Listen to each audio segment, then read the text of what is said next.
First of all, you're not a robot. Neither are your readers. As of the time of this recording, we are not robots and they are not readers. So we're going to look at an example and try and figure out what not to do. So just listen to this as I read it to you. I walked to the bus. I sat in my seat. I looked out the window. I waited for school. What do you notice about that paragraph? What stands out first for me is that every single sentence starts the exact same way. It starts with the word I. And then you'll also notice that the structure of it is set up where it's the subject, I, and then the verb right after it. Every single sentence. I walked, I sat, I looked, I waited. That's not intricate. It's not interesting. So we're going to figure out how to do this.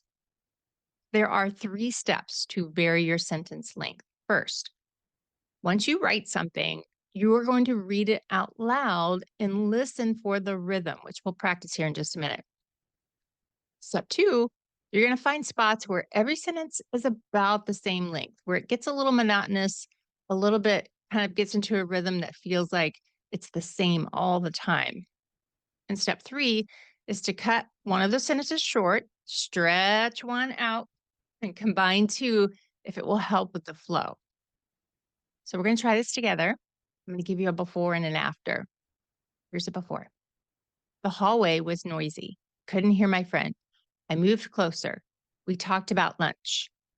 So there's almost like the exact same number of syllables and words in each sentence. They're almost the exact same length. So let's rewrite this and see how much better it sounds.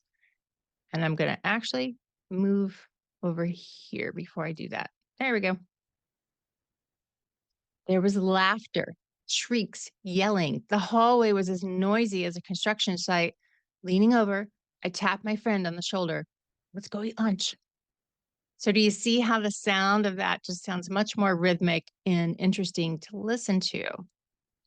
So, here's a quick tip. If you want to say something that's sort of surprising, or maybe it's a reaction, it's really important to that moment, make it super short. Also, if you're doing action sentences should be short. So it'll make things go quicker and it'll feel quick in the reader's mind. You want to stop and look at the surroundings when you're describing, but not in the middle of like a really important action scene. Here's another one. I opened my locker. Some books fell out. I grabbed my book. I shut my locker and went to class.